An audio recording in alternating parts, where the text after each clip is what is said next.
final topic of the podcast. I mean, we're doing very well on time, 27 minutes in. But the title race. It, Man City haven't looked at their best. Have Arsenal looked at their best? I mean, there's a lot of statistics saying like expected goals, possession, like touches in the opposition box, and Arsenal are like mid-table for all of these things. But opening 5 games were Wolves, Villa away, Tottenham away. No, Villa away, Brighton at home, Tottenham away, Man City away. Tough fixtures, and Man City haven't had any fixtures of those sort apart from Arsenal, which they very, very nearly lost to a 10-man Arsenal team. I mean, let's quickly focus on Man City because obviously post Arsenal, Rodri, that I'd say their best player, tore his ACL, and it's been confirmed now that he's been out for the rest of the season. Obviously, on Saturday, drew 1-1 to Newcastle, with Newcastle having 1.5 expected goals versus Man City having 0.91. So they weren't the better team in that game.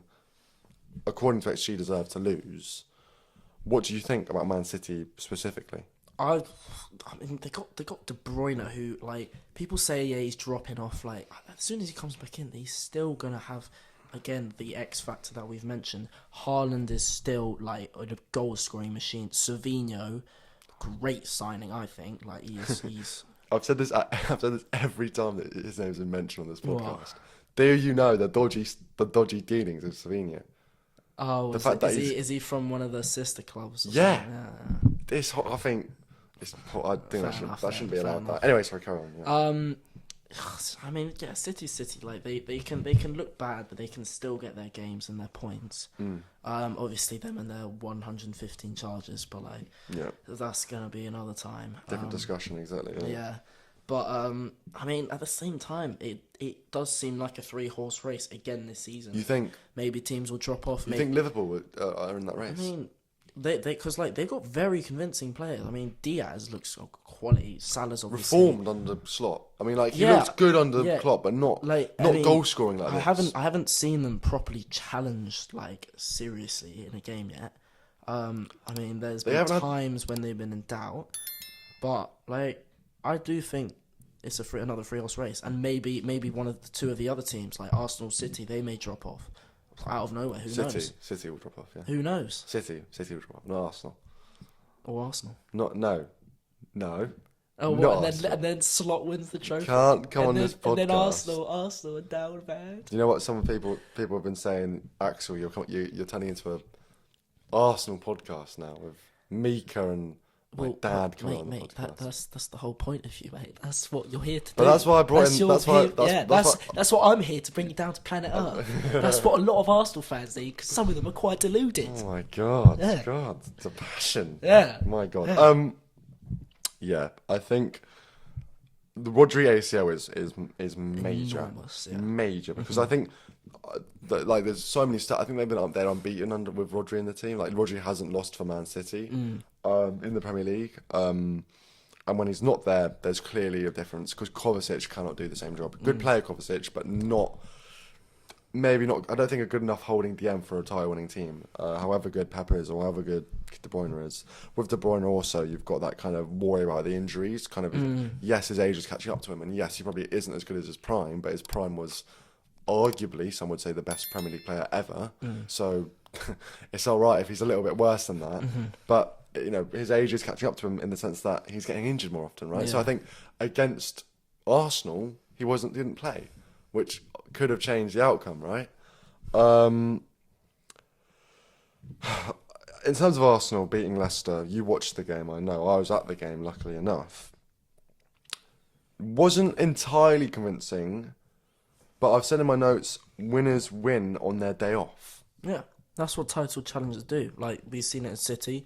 Liverpool is like, yeah. But Arsenal, like, they are proving that they are 100% in it. Like, Gabriel talking about this Man City-Arsenal rivalry. Proper tin pot, but... yeah. Well, no. He goes on about, it's like this harsh, like, it's violent rivalry. Fucking hell, talk about violent. No way. Yeah, but it's a rivalry. But like, come on, man. I'd like to fact check. I feel like I'm watching a Harris versus Trump debate. Oh, what? And I'm fucking Donald Trump, mate. Don't you dare. That is disgraceful. Wait, I didn't say it. You did, mate. Mate, you're not going to compare yourself to Donald Trump. But no, I mean, Bernardo Silva and Haaland after the game were, I think, were the ones that were talking about rivalries and talking about... You fucking clown. Yeah, all of this, right? So I think, basically, the outcome of that was Arsenal rattled them. Clearly, they were rattled, but they're not used to being...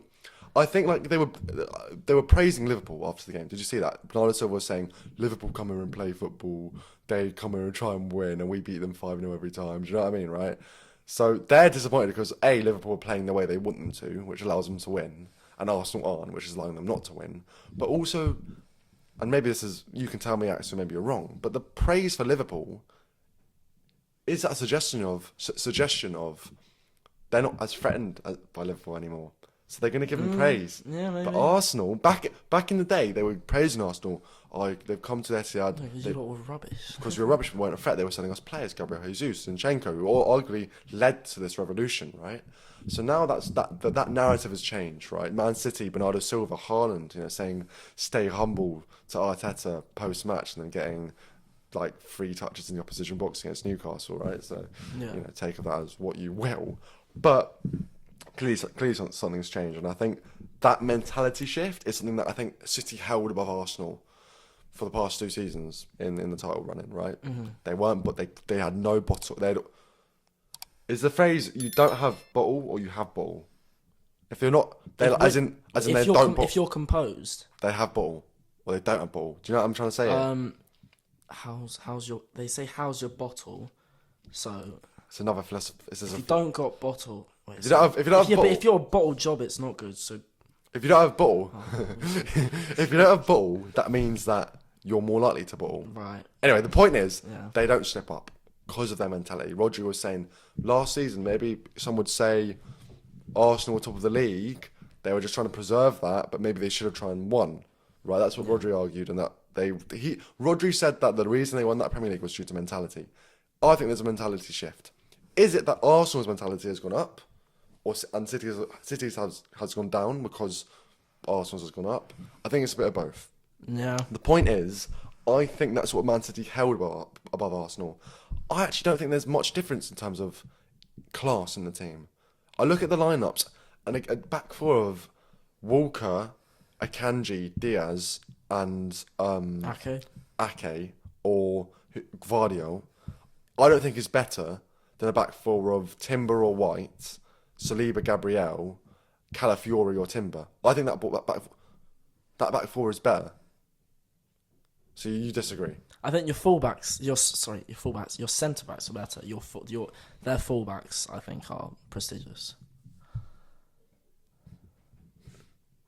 Walker, I think, is aging, not as good as he used to be. My point is also, I mean, like a midfield of Rice, Odegaard, and Marino, I think is not that much worse than a midfield of now Kovacic, with De Bruyne out.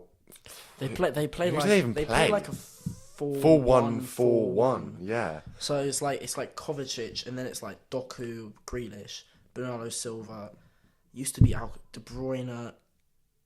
No, Savinho, Bernardo Silva, De Bruyne, and then Kovacic. Yeah, and then Haaland up front, obviously. Yeah. I mean, but my point is, I don't think there's I think Arsenal's team is definitely now the same level, the same planet. Yeah. As Man City, but previously, maybe 2 seasons ago, Arsenal were worse. They didn't have that experience. They just weren't as good, right? With basically being a young squad, and now they're aging. So I would say, I think, and the odds would say as well. This is very interesting. The odds, the bookies, have Arsenal as favourites to win. I mean, to be fair, that is fair enough. Like, you lot... It's just so painful to say. You lot are looking very good. Can you say that again, please? No. City going to win, though. City going to win. Or sure? Liverpool. So, I mean, Liverpool. That's interesting. I would disagree. I actually don't think No, it's most likely going to be...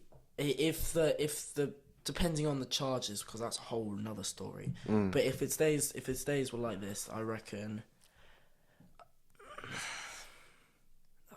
City, Arsenal, Liverpool, and then fourth place. Arsenal, City, Liverpool, yeah? Yeah. Arsenal, City, Wait, Liverpool. Yeah, wait. cheers. All right. Wait. I think one mention that I want to make is Sam's got his hands in his head, head in his hands. I can't speak anymore. Getting so excited. I think I want to make one more mention before we bring this podcast to a close. Ethan Raneri. What a week it's been for the local boy. What a week it's been for the local boy. I mean, I wish I had an Arsenal fan next to me who could just get so excited because I know Sam's going to try and bring me down to not planet Earth, but instead like down to just like Mercury or something. You know, I don't know. Came on against Leicester, looked fantastic. Nearly scored a great goal. Brought a bit of energy, but against Bolton again, against people were saying, "Oh, listen, this is a player that's excelled in youth football. Can he do it in men's football?" And he's showing he can. You know, I think half the lineup against Bolton was Hale End. So I think Arsenal's future looking very much in safe hands. Yeah. Ranieri, he's just so good. Oh, yeah, I'll give you that. He is quality. Is he any Mikey Moore though? Different conversation. He got like 15 minutes against United. Did he play against Carabao? He got like a few minutes, but against United today, he looked quite bright.